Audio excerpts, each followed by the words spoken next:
Sling TV has something for everyone. It really just depends on what kind of mood you're in. No matter what you're looking for, you can watch it with Sling. Sports, news, and today's hottest shows. Plus, you can explore thousands of movies and shows on demand. And getting Sling is easy. Sign up and start watching in just 5 minutes. Stream on any device and record up to 50 hours with your included DVR space. Plus, you won't get locked into a long-term contract. Check out sling.com for special offers. Sling, the TV you love for a price you love. Try it today. Welcome to the Andy Staples Show, presented by Sling. It is week 9. It is time to pick the games against the spread. There are rivalry games with 3 touchdown spreads. This is a weird week, Nicole and Ari. This is, usually this is the kind of week where we would call it like Separation Saturday, or, game day comes up with some creative name for it. This is like, will the rival who is expected to get trounced actually show up week? Yeah, this is not good branding. Like, maybe it's one of the weeks where everyone just kind of wears out, like, you throw out the records when it's a rivalry game, but doesn't really feel like that. Like, this is a year where we feel like we've got a pretty clear indication of which teams are better. The lines are reflecting that. But then there's also some weird ones, right, where, like, truly Michigan should have beaten Michigan State last year. It's weird. Mm-hmm. Michigan State has Mel Tucker 2-0 in this rivalry. So you think Michigan should win and win handily, and on paper, that's absolutely what it would. But like, there have been weird things in these games. So I'm going to keep some optimism that maybe we will get some weirdness, but I think you're absolutely right that there, at least coming into the weekend, some clear separation. How long has it been since we actually should throw out the records? Because I feel like as time goes on, that's becoming more and more. When Florida beat Georgia, Will Muschamp's last year, they had already written the press release about Muschamp getting fired, and then they ran a fake field goal where a guy who had a shift at Publix the next day, a walk-on who was eventually going to go to medical school, scored a touchdown. That is the last time I remember truly throwing out the record books. What about the kick 6 was also, right? I mean, that was one where we went into the game. We thought, we thought very clearly that Alabama was going to win. So there's occasional. I feel like the teams that are involved in these big time rivalries are now more and more increasingly more lopsided with the talent they have on their team, that these upsets that are insane just are happening less frequently. So, I think that we're all hoping that they come back. Ari, what would have been your explanation for Michigan State beating Michigan last year? Well, Michigan State wasn't an absolute dumpster fire last year, right? So they were very good. They had similar records coming into the game, but he's saying that there's separation. There's close games. Don't get me wrong, but what was the spread of that game was less than a touchdown. So it's not like it was like some major. Like, if Michigan State wins tomorrow, that would be a throw your record game out. Like, I thought that last year was at the point where they met, Michigan turned out to be much better. My only point there was that, like, some of these programs are separating from the rivals. Like, last year, there wasn't like the same type of separation that there is this year between those two teams. Right. So right. In history, like historically, like if we took like Ohio State, Penn State, there has been this gap, right? That one's different. Yeah, I think Penn State, actually, let's talk about that. That is our what to watch for game presented by Sling on Fox, big noon Saturday. Ari, we talk about this all the time. Penn State, no matter the gap that you see in the other games, seems to play Ohio State close. Ohio State is favored by 15.5 on the road. That feels big given the history of the series. Yeah, I think that it was 16.5 last year. And every single year, Ohio State seems to be head and shoulders better than Penn State. They lay 2.5 touchdowns. You think they're going to win by 25, 26, 27, 28. And then all of a sudden, it's Penn State that's losing by 4 in the middle of the third quarter. And you're like, how the hell do we get into a game like this? And I actually am learning from my mistakes this year, and I'm riding Penn State this year. Because, like, the spread, to me, is begging you to take Ohio State. But Penn State and James Franklin, if there's one thing that I could be endlessly complimentary of when it comes to James Franklin and what he's built there, is that they are constantly, I think this is the 8th time they've played under his tenure. I think that 7 or 6 out of the 8 games have been closer than you would anticipate, and Penn State's even won one. So I personally think that Penn State, even though there's no rational explanation for it, this spread is telling you to take Ohio State, and that's the wrong thing to do. So I'm fading Ohio State this week. giving Penn State the respect it deserves to constantly bring down Ohio State into these mud fight games where, there's a bunch of weird penalties and fumbled snaps and people are just playing a certain way that is uncharacteristic, and Penn State brings it out of them every year. They do. And this game is in Happy Valley, which is kind of weird because last week's game was the whiteout. And I feel like usually the whiteout game is Ohio State or Michigan, but that's just a separate. They blew their whiteout. I'm not really sure how they it plan that. at noon. No, they do. I think they want it to be a night game, but I don't know how they plan that in advance. Whatever it was good. I mean, they won. It was part of it was a very therapeutic game and night for Penn State last week. I'm going to take Ohio State here because coming off a very lopsided win in one of the weirder blowouts that we've seen in the Ohio State Iowa game last week, all we've really been talking about Ohio State is, okay, so CJ Stroud was under pressure a lot. Iowa was in his face a lot. He didn't look as comfortable. Can he run the ball a little bit or at least move with his legs to open up some stuff? What about the run game? Michigan was able to run on Iowa. Ohio State wasn't. I just think they're going to come out here and just blitz Penn State. I mean, I think they're going to prove that they can run the ball. I think they're going to prove that they can throw it all over the field. So I'm gonna go with the Buckeyes. If Ohio State wins this game and covers the spread, does that mean that we have got to go an entire season without seeing them play a close game until they play Michigan? Until they play Yes. Michigan, I would think they'll get one against Michigan. But so to your point, Ari, Ohio State's won the last 5 meetings, and the largest margin of victory is 13. So obviously that would not cover this spread. But I think I agree with Nicole here because given what we've seen this season, Iowa's defense is probably better than Penn State's defense. And slowly but surely, Ohio State chipped away, and then the dam broke on Iowa. Now, I think Penn State's offense will make it somewhat easier for Penn State's defense than Iowa's offense did. But, I mean, this is a better Ohio State defense than we saw last year, too. So I think they're going to cover. See, I think that what you guys are doing is completely rational, and you're using the logic of what the teams bring to the table as part of your analysis. Right. And but that history tells us we're going to be wrong. So like, right, that's what Ari's saying. I'm just saying, like, I'm going to go the other way with it because, like, I want you guys, when you watch this game on Saturday, to pretend like you bet $1,000 on Ohio State minus 15 and watch it through that lens.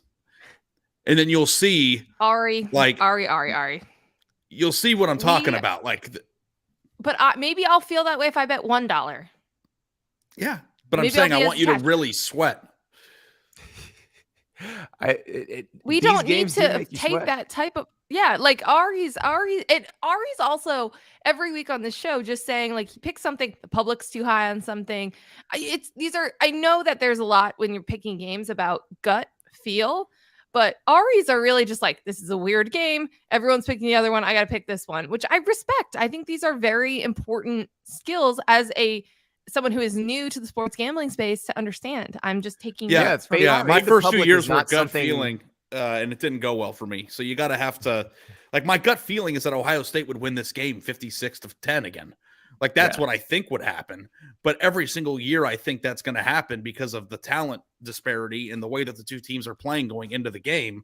And then next thing you know, there's a fumbled snap on the first drive, or there's 9 holding penalties in the first 14 plays of the game. It's like there's always these like weird things that kind of sabotage the momentum that they're trying to do. And I don't know. And I think that you have to credit Penn State. Like, right? When does it stop being a coincidence? Isn't just for bad things.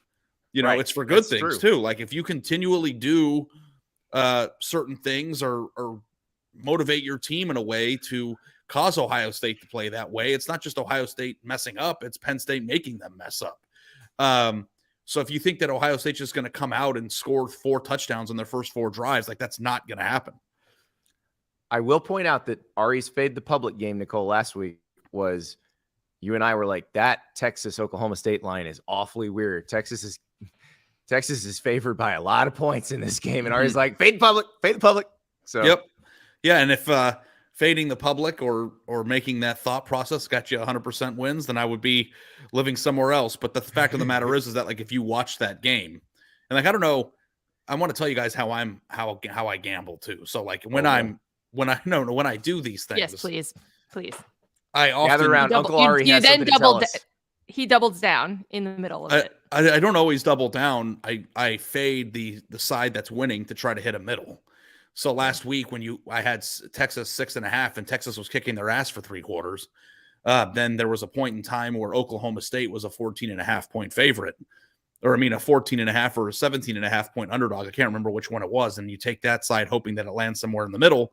That way you're safeguarding yourself from losing any money at all. And a lot of times both hit. So like, I'm like watching the games. I got the live lines up. Like this is a full-on degenerate mode over here. And you got mad that Bill Hancock from the Brown. CFP called you a degenerate. And I'm just trying to be smart about it. I just want to be smart about it. Here's another one that I was upset I didn't know about, because you know how you take in these outside factors and the history in a rivalry, et cetera, et cetera. We thought it was weird that Wisconsin was favored over Penn State or Purdue last week. Right. I was unaware we were right about that. No, but I was unaware that Purdue was 0-8 following the release of a Taylor Swift album. That is information I could have used. They have those on the gambling sheets, on the betting sheets, if you want trends.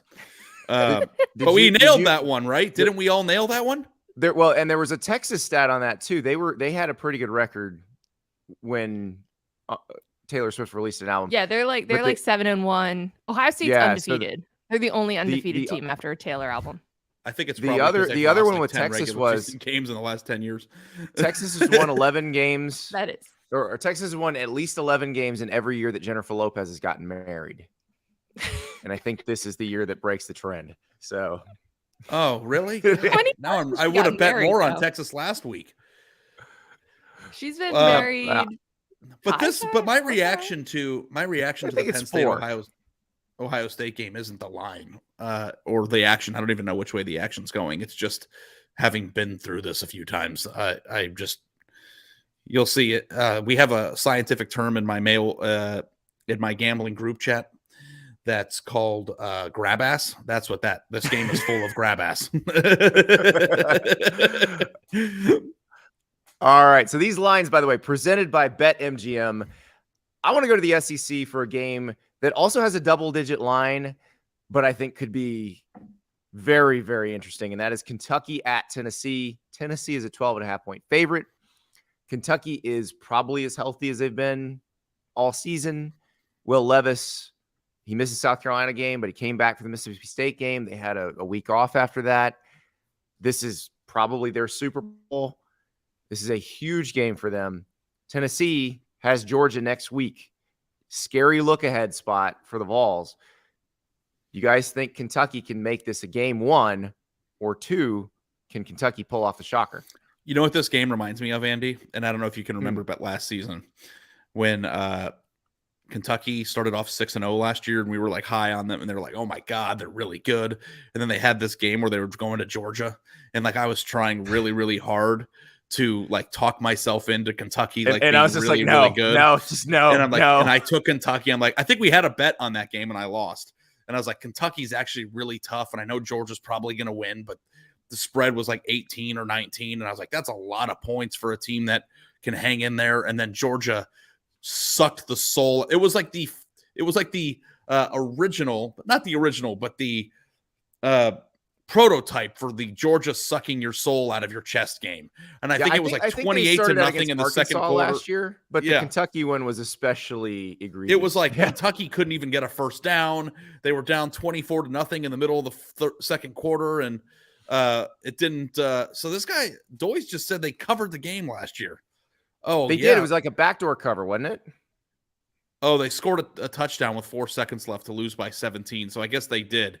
And maybe I'm confused with I'm confused with the Kentucky game with another one of the Georgia game. Maybe I'm confused with Georgia Arkansas. Confused. It was completely and utterly dominant. It was the score was 30-7. Right. Yeah, 30-7, and then I think Kentucky ended up covering. I think the game that I'm thinking of is Georgia Arkansas, where it was just a complete right. And we were buying in. Yeah, and that was when everyone was real high on. So the question I have for you guys, and I think the point I was trying to make still stands.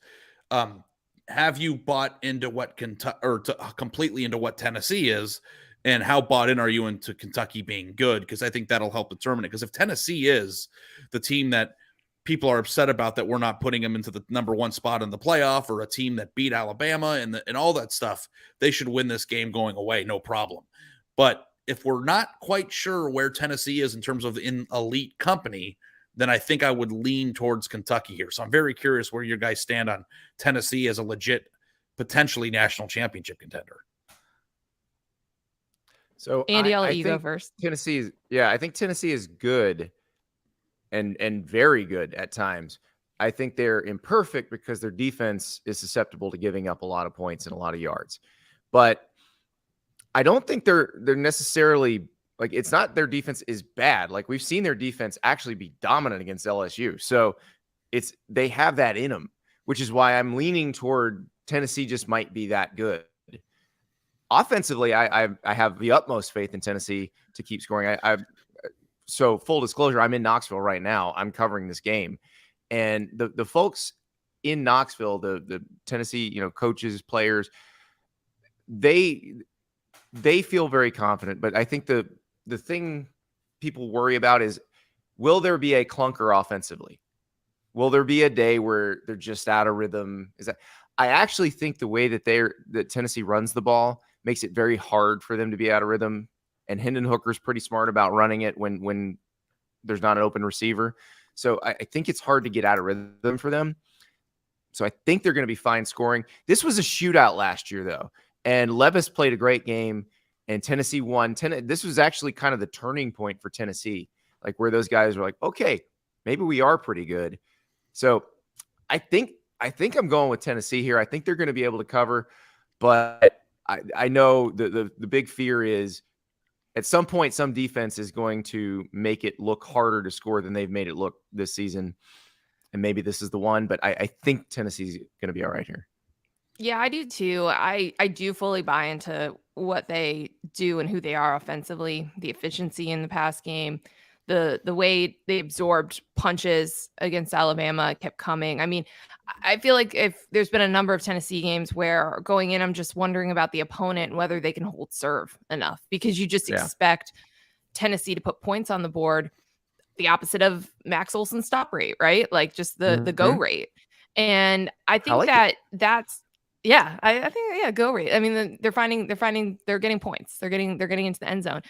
I think that I do still wonder, especially Andy, you mentioned just the amount of yardage and big plays, especially through the air that they've given up. Their passing defensive numbers are not great, but in this era of college football, can you win a lot of big games without having a great defense? Yes. Are you going to be able to win games possibly like this one if you can absorb punches and score more? Yes. So I still think that I'm going to go with Tennessee. I have had them number 1 in my overnight rankings on Saturday night, which admittedly are a little goofy. They're not like as serious as some other sets of rankings, but I still think the win over Alabama is the best win anyone has this year. I don't know if the selection committee is going to agree with me. They may think it's that Georgia win over Oregon. I don't know, but I think that Tennessee backs it up with the eye test, as long as you don't focus too much on the defense and the defense doesn't cost you games.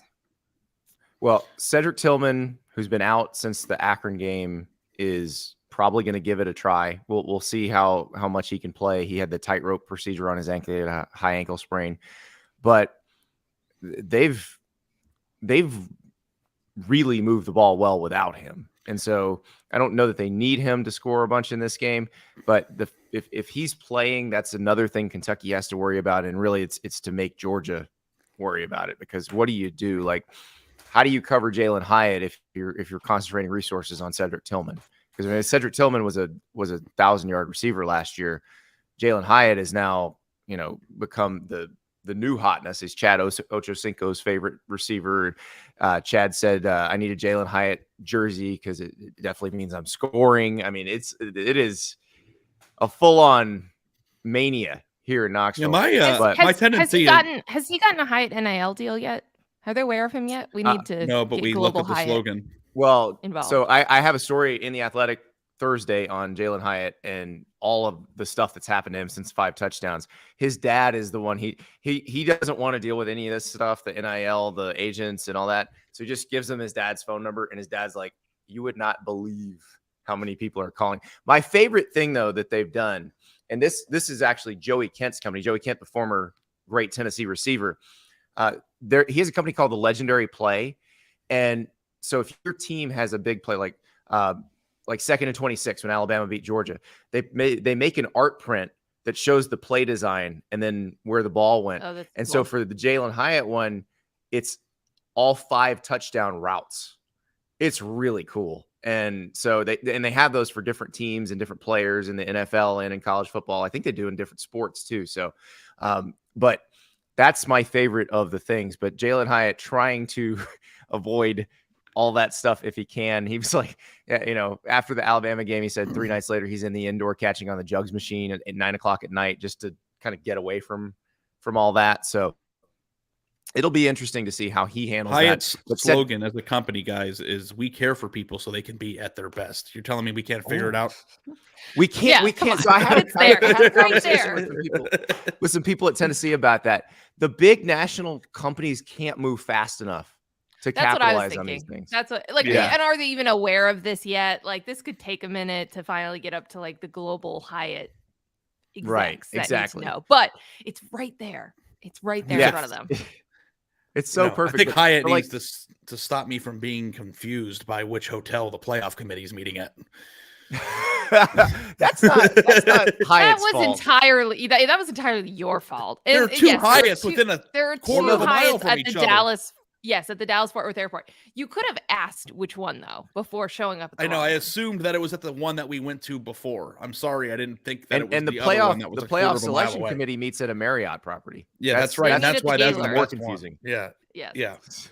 So, and I hear that has a wonderful Christmas exhibit that we're going to take our baby to. It is amazing. They do ice. It has like 10 restaurants. Ice at the one in Orlando. This place is huge. Yeah, they have an ice skating rink. Yeah. No, they did this. I was hoping I could break my ankle for New Year's. At the one in Orlando, they do this thing every year called Ice, where they basically create this huge ice playground. And we're Floridians, we're idiots, we're not used to cold, so we pay for someone to hand us a parka so we can go slide around on ice. That's what we do. Proud of you. Great, man. You want to just come visit me in It Chicago? sounds fun for you guys. You come in like a week. It'll be just like that. You can just hit the down button in Nicole's elevator. Exactly. It's not cold yet. It's like 45 degrees, guys. It's actually nice. Chicago doesn't get super cold till November. I don't think that there's any place in the world, maybe Antarctica, that is worse to be in than Chicago in the winter. Like, that is absolutely false. Chicago is miserable in the winter. When the wind comes off the lake and blows through those when it starts blowing on you, that's the hardest part of winter is when it's really windy, and it's always windy there. Yeah, but I don't live like on the lake. I live downtown. It's not. My ex-girlfriend used to live in Chicago, and I used to go visit her there all the time. And like in the winter time, I don't think I've ever been colder. 4 winters in Ann Arbor, 6 winters in New York City. Basically, same weather. Sometimes it's rain instead of snow. It's super cold everywhere. I already had the boots and the coats. I mean, it's just winter. It's winter. It makes you tougher. I went to an Ohio State game on the road at Minnesota in November. And you are November. soft. And that was the coldest I've ever been in my entire life. The coldest I ever was I covered the Pinstripe Bowl when it was Iowa Boston College. Do you guys remember this a couple years ago? Yes. Yeah. Yes. My fingers were like I could not keep my fingers inside in gloves typing. They froze too much. After one quarter, I went inside and watched the game on TV. I could not do it. And we can ask Scott Dockerman. He was there too. That is the coldest I have ever been. And I was bundled up, had layers, had like hand warmers, cold warmers, because it's an outdoor press box. So, and it was like December 28th. Maybe not the best idea to play a football game at that point, but it was frozen. I've never been that cold. The thing about Chicago is that it doesn't get colder than other places. It just feels colder because you're inundated with wind in your face. Coldest I've ever been is in Syracuse covering a basketball game. Of course, it's warm in the dome, but we go to a hotel bar after the game. It's a Holiday Inn where the band is playing behind plexiglass. It was one of those. I was not staying in that hotel. I was staying in one down the street, but I had walked there, and I start walking back, and I realized I'd taken a wrong turn out of the hotel, and it's very cold. I mean, the wind chill is probably below zero, and I am not equipped for that. And I'm thinking, and I remember having to use the bathroom, and I'm thinking, I'm not sure how long it's going to take me to get back to the hotel. I think I can make it, but if I can't, do I dare outside? And I'm like, it might freeze before it hits the ground. So I'm going to just keep trucking back to my hotel. And that's why Andy couldn't have hacked it as a Syracuse student. That's why I'm not a world-class level announcer now, because have you guys ever watched Fargo before? Of course. Have you seen those those jackets they wear that zip up and it like goes around their face, so it's just like a hole? I would just get one of those. Yes. That's what I needed. I went in college. Michigan played Fairbanks, Alaska Fairbanks in hockey, and I was like, when else am I ever going to go to Alaska? So I went to Fairbanks, and it was when it was only light from like 11 a.m. Your to 2 student p.m. newspaper sent you to Alaska to cover a hockey game? They sent part of it, and then I paid part of it because, like, again, when else am I ever going to go to Alaska? When are you going to go? Yeah. So we went dog sledding. We saw the pipeline. We did all these things. It was literally light from like 11 a.m. to 2 p.m. every day, and then it was dark. And we went to the campus and like got dropped off there, and people had to leave their cars plugged in because otherwise they wouldn't get to restart them because we were so close to the Arctic Circle. I was like, oh my God. Yeah, that's probably and it's so funny because wherever you are, it's normal for them. Like that's normal for them. Yeah. Yeah. If you live in South Dakota, you have like the portable heater in the car that they give, when you rent a car there, they give you one and you're like, you're going to need this. And you're like, why? But here's the problem with Chicago, guys. Okay. You walk outside a lot. Like in a lot of these cold places, you walk to your car and you drive and then you go inside. In Chicago, you are forced for the most part to walk places outside, and it's very windy. So I think that's why I've had a terrible thought Uber process exists about in Chicago. You don't have to walk. Either way, you are walking in a downtown street trying to find a car. You are outside far more than you would be if you just got into a car in a garage and drove away. All right. I don't think Enough it's that bad. complaining This is about Chicago. You walk outside way more than I do to go to places. There's no question. My point on all of this, to pull it back to college football, is this is why I'm excited about on-campus playoff games, because people have to play in the cold. 100%. Or if you play Ohio State in a playoff game, you have to play them in Indianapolis. or Ford Field. Yeah. All right, we'll be right back. We got a lot more games to pick. We'll be back in a minute. Sling TV has something for everyone. All your favorite shows on your favorite channels, all right at your fingertips. What you watch is up to you. It really just depends on what kind of mood you're in. So if you're looking for sports, Sling's got you covered with pro and college football and basketball, baseball, hockey, soccer, golf, racing, and so much more. Sling also has reality TV, so you can keep up with the latest gossip with today's hottest shows on channels like TLC, Bravo, MTV, and more. And don't forget about news. Get up to date with today's most trusted sources like MSNBC, CNN, and Fox News. If you're feeling adventurous, explore thousands of movies and shows on demand. So what kind of mood are you in? No matter your answer, Sling has what you need. Getting Sling is easy. Sign up and start watching in just 5 minutes. You can stream on any device, and you can record up to 50 hours using your included DVR space. And the best part is you can pause or customize your subscription at any time.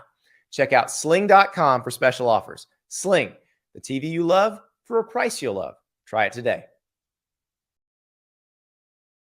We're all back in our routines now. It's football season.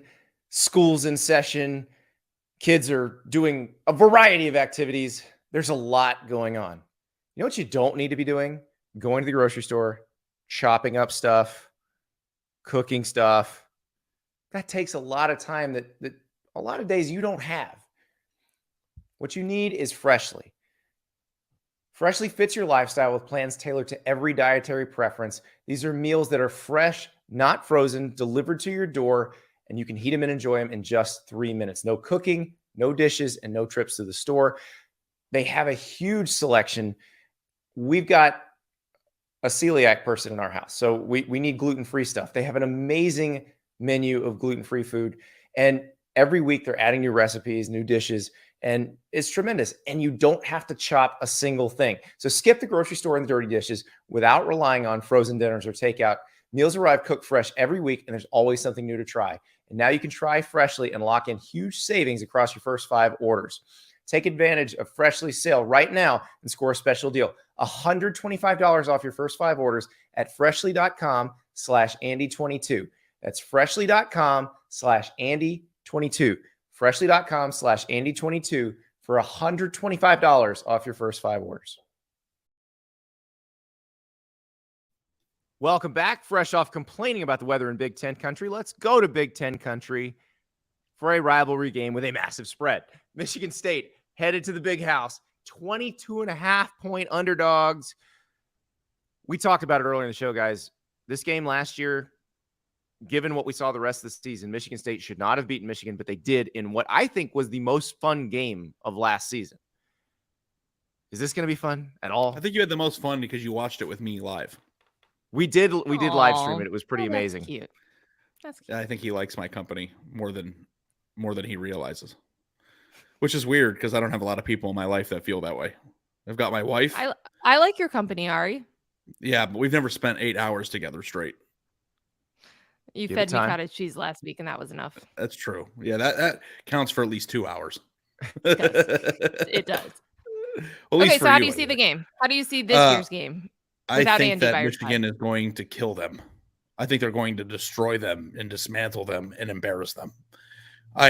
Not throwing any of the records out. I'm very much considering the records. Michigan State sucks, and Michigan has already illustrated an ability they're hyper focused on Ohio State, right? And it was a team that was, fairly put more talented than them, and they took the screws to them last year. Could you imagine if they are tired of being called little brother, big brother, all this back and forth in an in-state rivalry against a team they're infinitely better than? And it's in Michigan, right? So it is. Yeah, I mean, it's always in Michigan. I know. I mean, it's that. Okay. I meant it's in the Big Ann House. Arbor. Yes. So yeah, yes. I mean, it's. I think it's going to be a bloodbath, guys. I am with you. I think I might feel a little bit differently if Michigan had won last year or something, other things have happened, but Mel Tucker is 2-0 in this series, and Michigan should have won probably each of the last 2. I mean, this is a team that is far superior to Michigan State. Michigan State still got all those problems defensively.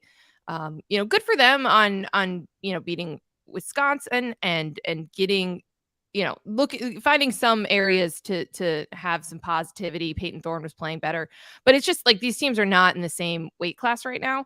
And I just think, out of the frustrations of the times that Jim Harbaugh's teams have not beaten Michigan State, they are going to take it out on them this year. And I also think that they are continually trying to add wrinkles and improve things offensively. I'm waiting to see a little bit more of a deep passing game from JJ McCarthy. This is the team to try that against. So, yes, I also would take the Wolverines. The only way this game doesn't cover, I think, is if the final score is 45-24 or something.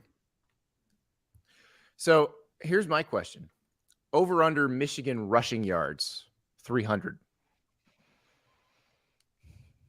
Michigan State's struggles have mostly been stopping the pass. Yeah. The best quarterbacks they've played have averaged at least, Michael Penix, I think, averaged 9.9 yards per attempt, but Stroud averaged like 13.5. Tanner Morgan averaged like 11. I might go under.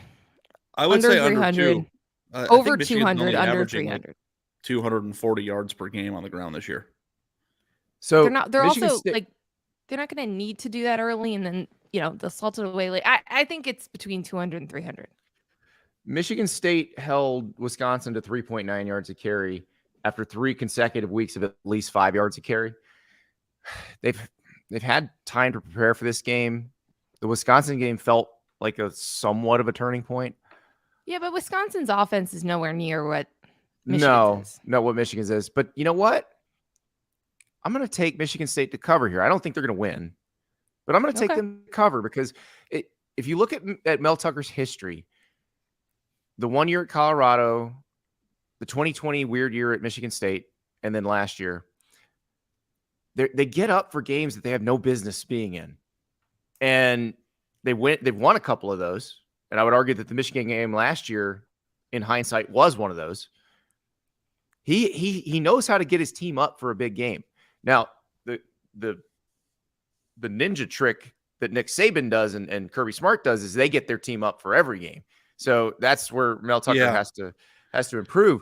But he does seem to have that gift for getting them up for big games. I don't think they're good enough to hang with Michigan and win the game, but they might be good enough to get within 3 touchdowns. I think it is an interesting thing to bring up right now, but the last time that there was a sentiment that Jim Harbaugh should be fired and that Michigan was never going to reach where it wanted to be was when they lost that game last year. And think about how much has changed in a year. And I've been somebody who's been very critical of Jim Harbaugh and, what they were doing. And I wanted to take a moment to appreciate that they're a legitimately really good football team this year. And I thought they were going to fall off after last year, and they have not. And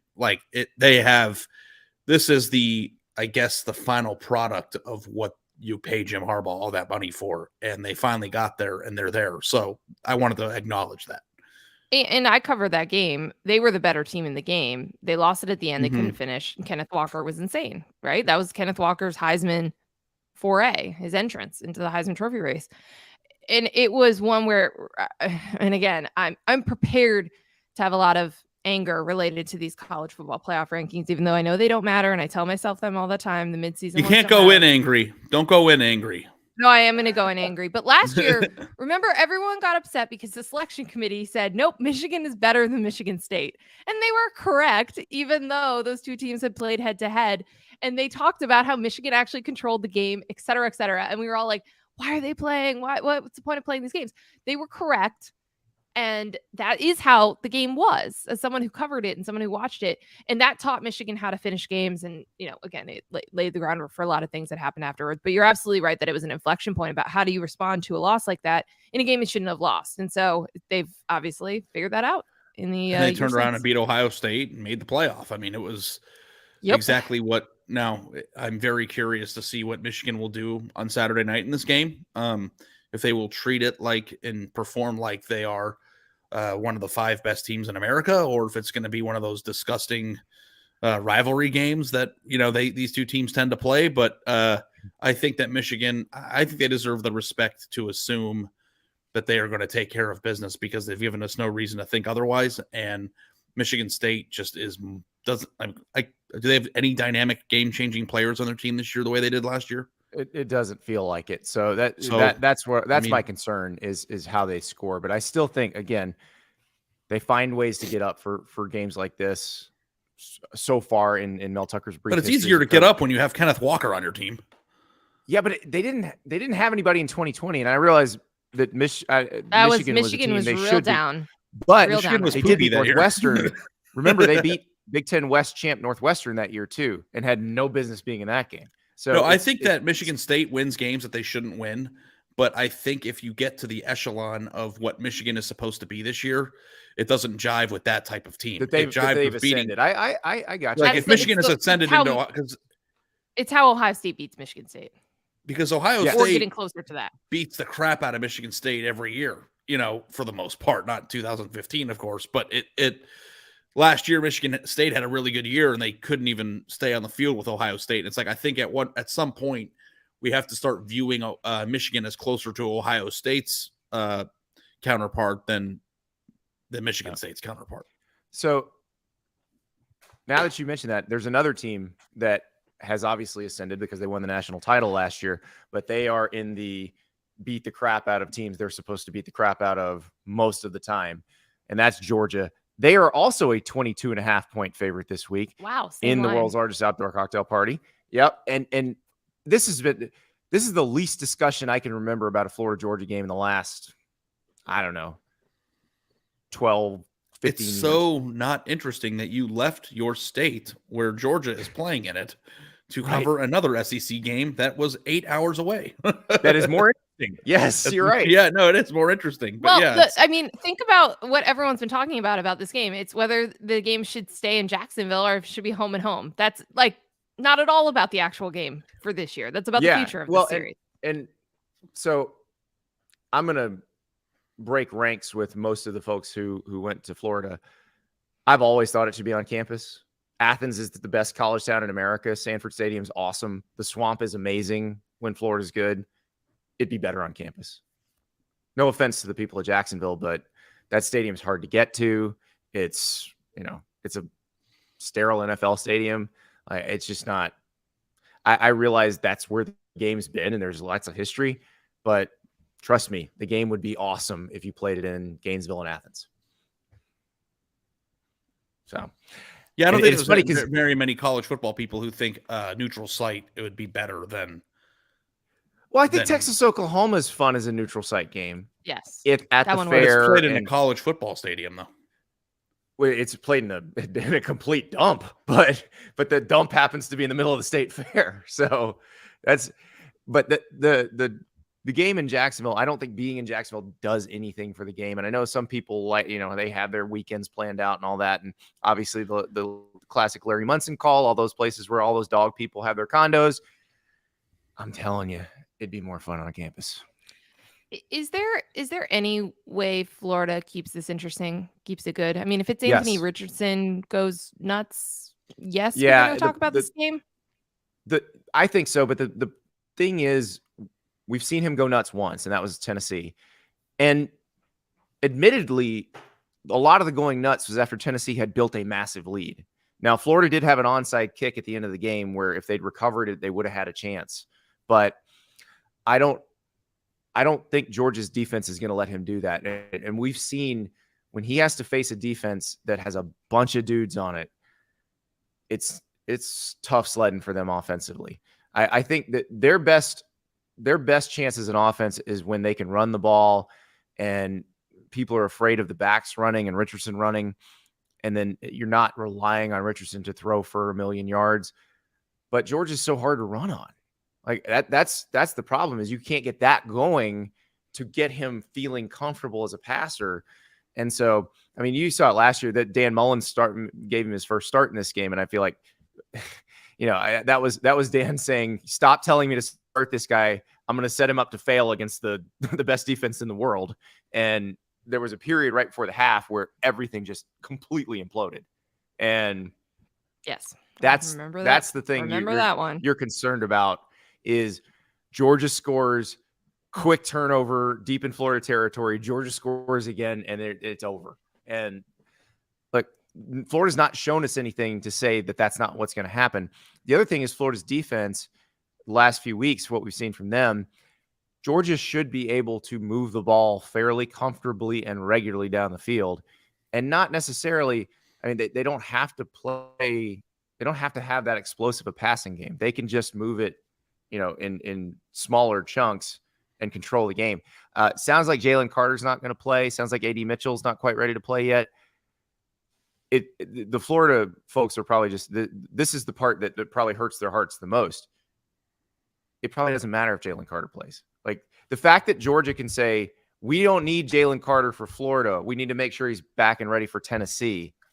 That's the part that just drives the shiv into the Florida people. Yeah, that's rough. But, you know, hopefully Florida will get some really good news on Friday when Cormani McClain commits. That's the one all the recruitniks have been pointing to. If they get him, it means Billy Napier is really making a difference. And again, that's how it happens. I mean, that's it right there. That's the whole ball game. So, which is what they've been saying, right? They have to be patient. They have to wait for the recruiting to build. And you have to beat Kirby Smart and Nick Saban for recruits. That is the only way you will get where you want to go. And so we'll see how that goes. But let's move to a few different games. Here's a game I'm very interested in because you got two teams that came out of last week really banged up. Oklahoma State, they were dropping like flies against Texas. They are a 1.5-point dog at Kansas State. So Chris Kleiman said that Adrian Martinez has not done much at practice, that they might try to play him. They don't know. Will Howard is definitely ready to play. So I'm guessing this is a Will Howard game. But this is how much does Oklahoma State have left in the tank after gutting out the win against Texas last week? That's the question I have in a very tough road environment. And the week before they were in a very tough road environment. Yep. Yes. So I'm taking points if you're telling me that this tough Oklahoma State team is going to go on the road and play a backup quarterback. I think that Oklahoma State's probably the side for me here. I'm kind of with you on that. I'm also there. I think Both of these teams are so representative to me of how I see the Big 12, where I see a bunch of teams that are bunched up, all pretty good, all capable of beating each other in the lines each week as we see them. They're all like 1-3, like they're all very, very close. So Vegas sees it the same. But I'm with you guys. I mean, I think Adrian Martinez has been one of the best stories of college football season. If he's not available, just takes away what really he was adding and making that defense or that offense, special, and just what he was able to do. Specifically bringing all of those years of experience, but then, running the ball, throwing it, just playing the best football of his career. So I also will go Oklahoma State. I didn't think that they were going to come all the way back and finish that game against Texas. They did. That was impressive. And they were Sanders, very banged up and injured too, to win that game that way. Yes. So yes. But that's just a good veteran team, I think, in the Big 12. And you have to be really tough to go through the gauntlet that they've gone through the last couple weeks. And this is the team I thought might be the best in the Big 12 entering the year. I still think they're up in that upper echelon. TCU's obviously still undefeated. They're way up there. So I think I'm also going to take the 1.5 points and go with the Cowboys. All right. So we got 3 of us taking the Cowboys, which congratulations on your win, Kansas State. We also took Tennessee, so just be careful with that one too. Oh yeah. Oh boy. Let's go to Morgantown, TCU, West Virginia. If you look at the records, TCU should be a much bigger favorite than 7.5 points in this game. Yes. But if you look at the way the games have gone for West Virginia this season, this line to me feels about right. It's the Big 12, man. Yeah. That's what I'm saying. The Big 12, really unpredictable. I also just think that TCU is playing above its head a little bit right now. I mean, they're on a run here where they have gotten to play backup quarterbacks in how many games? 3? Nobody's finished a game against TCU. No starting quarterback has finished a game against TCU in the past 3 games. Yes. Okay. So that's, that's not something they can Daniels. control, but that is fortunate. I like this TCU team. I think they're good, but I think they're playing them greater than the sum of the parts right now. Max Duggan's playing out of his mind. I think they will come back down to earth at some point. West Virginia, though, has been so up and down. I don't know if it's going to be this game, but it is a tough place to play. And there is, even though West Virginia has been up and down, there is potential with this offense. They've got talent there. So I don't know. Maybe I'm talking myself into West Virginia here. I don't know if they're going to win, but I do think at some point TCU is going to come back down to earth. Well, and they've played close games. Yeah, they've played close games at home. They just have, and the dam broke on them in Lubbock last week, but that was in Lubbock. So, I might the take combination West of West Virginia plays close games at home, and everybody just waiting for TCU to step on the landmine. Yep. Yeah, is that too much though? That's what the public thinks. Sorry. No, I don't know what the line's doing on this one, but I know that I wouldn't bet this. Just so everybody knows too, I just want you to know this, guys. Sometimes I'll throw some cash out there on games that are on TV that everyone's watching, but the games that we pick are the most exciting, best games of the week. Those are the hardest games every week to bet on. It's that's the thing too. It's just we do this picks column every week where it's pick the 7 primetime games that are on this week that Vegas has looked at the hardest and tell us what you think. It's where the money is made is Western Kentucky and Tulane. You know what I mean? That's where the good stuff happens. Except Michigan, Penn State, because we both knew that one. Yeah, that's true. That was pretty easy. All right, guys. When we come back, Nicole has a story coming out Friday on some of our favorite people on Twitter. When we return, we're going to talk about the Sickos Committee Bowl between Northwestern and Iowa. We'll be right back. Let's go. If you've been watching the show on the YouTube stream at any point in the last year, you've seen me wearing these polos with 3 little X's along the shoulder blades. Those are from Roan, and they're probably the best fitting polos I've ever worn. Roan was not an advertiser until just this week, but I've been buying their stuff for a while. The Delta Piquet polo, one of my favorites. The commuter pant, the commuter jogger, they make you look professional, but you feel like you're wearing athleisure. And that commuter pant, it looks great. That commuter jogger, you want to look professional, but say, I also have sexy ankles. It's tremendous. Now, Rhone is revolutionizing the dress shirt because it's hard to find really good fitting dress shirts, but they've added the commuter dress shirt. It hugs you in all the right places. You don't look like you've got a big paunch, and it feels like the most comfortable shirt you own. It feels just as good as any of your t-shirts or your polos. And they also have Gold Fusion anti-odor technology. You'll be smelling fresh and clean all day. And on top of that, Rhone is 100% machine washable. You can ditch the dry cleaner altogether. This is great because it's stuff you can wear to work. It's also stuff you can wear in your leisure time. Believe it or not, sometimes I have to wear pants on the job, and it's usually a pair of Rhone pants. And I will tell you, the machine washable thing, absolutely true. Having owned a bunch of their stuff, it holds up very, very well after the washing and the drying. So head to Rhone.com. That's RHONE.com/Andy and use the promo code Andy to save 20% off your entire order. That's 20% off your entire order when you go to Rhone.com, RHONE.com/Andy, and use the code Andy. It's time to find your corner office comfort. I have 10,000 pictures of my kids on my phone, but I have no idea how I'm going to compile all of that into an actual story for them. Artifact completely solves this problem.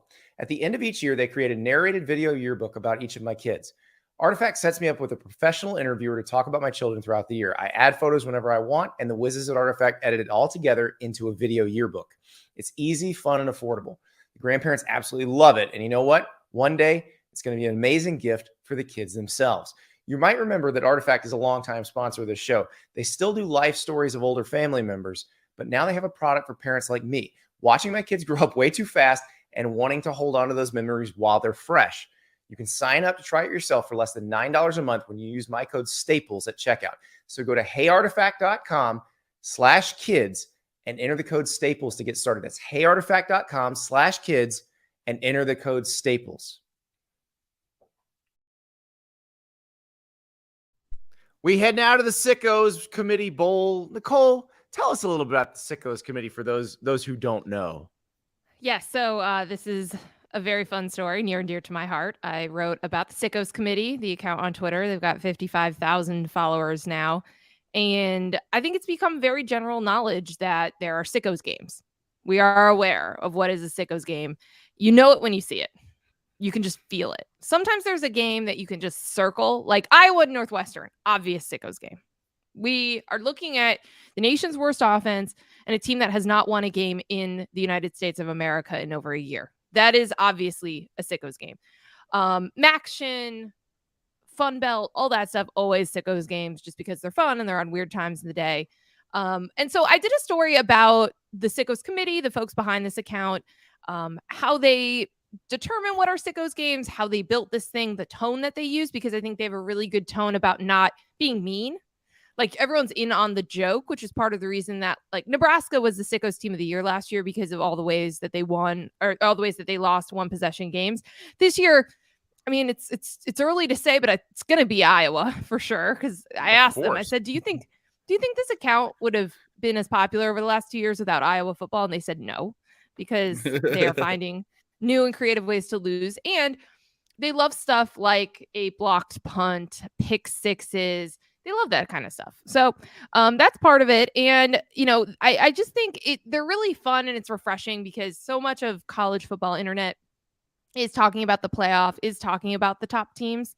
And these are people who are dedicated to finding those stories and celebrating things outside of the top 25. And I think that's really cool. I try to do that, but, you know, there's only so many eyeballs and screens that you can have, and they're watching everything because there's, you know, 10 to 20 of them that kind of behind this thing. They come up with a watch list of games for the week and all these different pieces. And it's funny because we also talked about the Sickos meme that they use, right? They Photoshop Kirk Ferentz, they Photoshop Mike Gundy into the image that was from The Onion in 2015.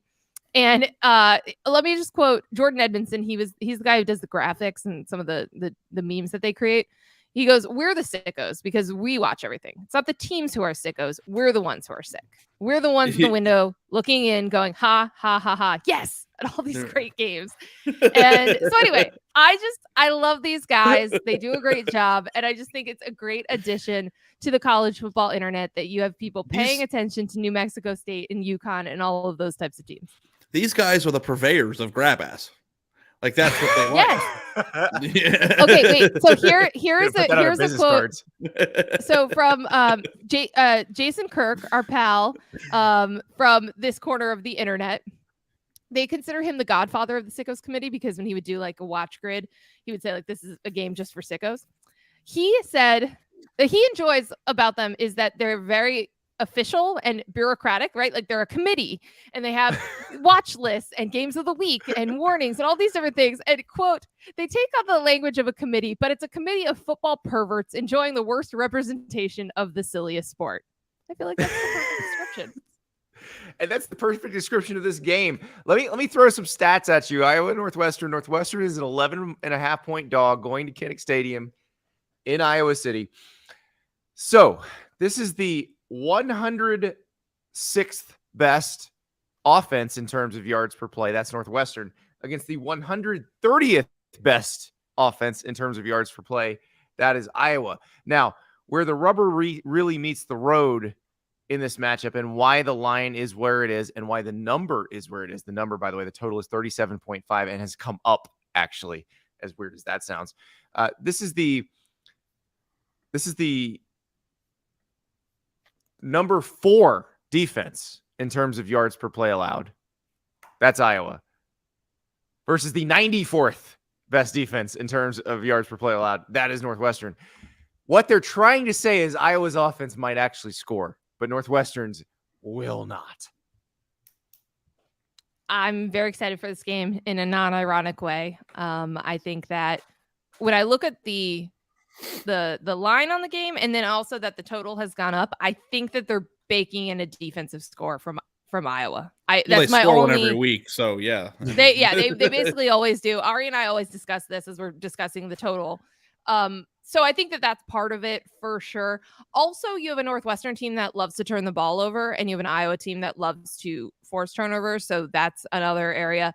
Also going to be fascinated with Iowa's offense against Northwestern's defense, which has just been the bane of both fan bases' existence for the last 2 years. And it's just, I don't know what new lows we can find for the Iowa offense, but I'm sure that there will be one in this game. This is going to be amazing. I can't wait. And I'm always like, bet the Iowa over. I'm like, nope, not this time. This one's going to be beautiful. But Northwestern's defense is bad. Like they might be able to move the ball a little bit. Just throw it to your tight ends. I don't think they will. It's going to be fascinating. We're going to watch. We have to. The committee has told us. It has been decreed. It's their game of the week. It's the Sickos game of the week. Yeah, here's another one. I feel like North Carolina should be a Sickos committee favorite as well, just because their defense is so bad and their offense is so good. They're essentially the anti-Iowa. They like the anti-matter. Like the universe might explode if North Carolina plays Iowa. It's funny because they are the anti-Iowa, but you don't get made fun of if you have a good offense. Good point. A good point. It's you get made fun of for not scoring, not giving up points. Like Pittsburgh is coming off a very disappointing loss to Louisville. They lost 24-10. Their offense very bad in that game. They're going to have a get-right game. Like Pittsburgh's going to score against North Carolina. The question is, how many are they going to give up against North Carolina? Right. North Carolina's only a 3-point favorite in this game, but feels like they can take the reins in the Coastal if they can win this sucker. Yeah. I think they will. I think they are, and I think they will. I know the Coastal is the Coastal. It's the best, and I'm sad it's going away. It's the only division I'm sad to be losing. But I do think that the defense has had its moments or halves or, specific Virginia Tech doesn't count as a moment. They're bad against everybody. Well, okay, fine. In general, how about this? You mentioned Pitt is coming off a disappointing loss. I would argue Pitt's entire season is disappointing. I know that they're not eliminated. Yeah. that they could get back to the Coastal. But this is a team that won the ACC last year, brought back their entire offensive line, brought back all of their key defensive players in the defensive front, and have just been very mediocre. The offensive coordinator change, all these different things. But you had a quarterback who broke all sorts of program records, got to the Heisman finalist meeting, hangout, whatever in New York, the show. And to fall off this drastically, I think is really disappointing, which is why, like, I get that they're still in the mix for the Coastal, but I think North Carolina would be the favorite, and I think they're going to win this game. Yeah, they're the only team in the country that has been able to like make Tennessee's offense look semi-human. Yeah, and Drake May's awesome. Like, I think we would talk more about Drake May if North Carolina's defense were better and we considered them legit contenders to win the ACC. And if they hadn't lost to Notre Dame, I think we'd be talking about it more. Exactly. And the thing is, the offense was effective in the game against Notre Dame. I mean, it wasn't perfect, but Notre Dame scored at will, and Notre Dame has not scored at will against anybody. Yeah. So, yep. Yeah, I'm with you on Drake May. He's awesome. One more before we go. Two more. We have two more. I'm adding one. I'm adding one after this. We have to talk about one more, but go ahead. We will talk about one more after this one, but the team we cannot stop talking about because the situation is so strange and frustrating for the fan base, and there's a lot of schadenfreude. I think I pronounced that word right with everybody else. Ole Miss, 2-point favorite at Texas A&M. After watching Ole Miss against LSU last week and against Auburn the week before, this might be the week that Texas A&M figures things out on offense. Really figuring things out on offense might just boil down to hand the ball to Devon Achane and let him cook. Yeah, I mean, they tried that last week a little bit, and South Carolina was bullying him in the backfield. I think South Carolina may have a better D. Also, South Carolina's got a good start D. After false start. Yeah, they were trying to get the run game going last week, and they couldn't. So, and that was concerning to me because if you're A&M, that, like what you just said, is the whole saving That's all grace. you got. Yeah. And if you can't get but we have seen A&M get it going. So I think that I'd be very curious. I think that whether or not A&M can get the running game going is the difference in the game. Yeah, I think that's fair. I also think that you might as well, right? I mean, so much of this has been about what Jimbo's willing to do offensively and to change. And then obviously the pieces he has and all these different things. But are we out on Ole Miss as being a good team? I know this is the hard part of their schedule. You're going to learn stuff about them, but I'm a little surprised by the line that it's I'm not bigger. Out on them. I just have very little faith in their defense. Like, their offense, I think, is fine. Zach Evans was hurt last week against LSU. We'll see what happens this week. I think if you have Evans and Quinshon Judkins healthy, that's a pretty scary thing for a defense. This does put more on the shoulders of Jackson Dart and the receivers. Now, Dart in the run game is also a very dangerous weapon.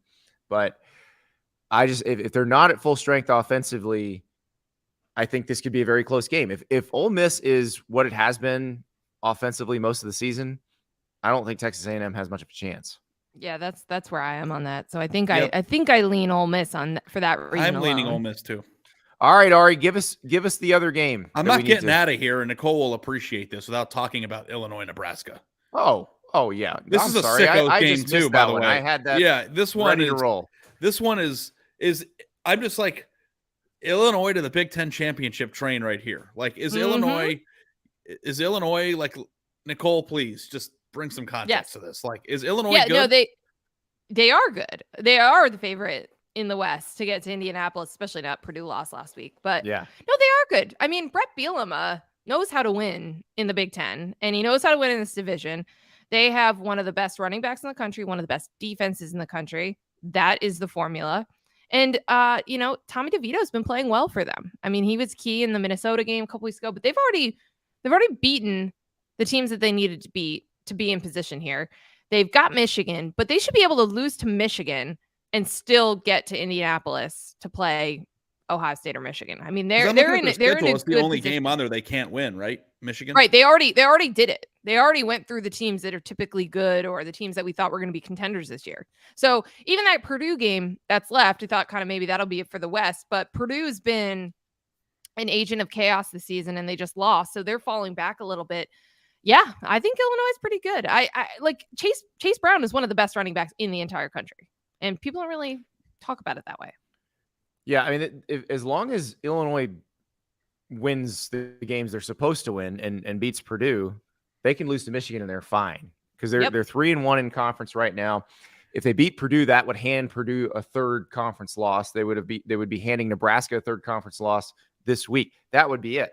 That'd be the end of it. So you could lose to Michigan. You'd have no problem. You'd have the tiebreaker. Everybody else, you could actually probably drop one more as long as it wasn't to the wrong Big Ten West team.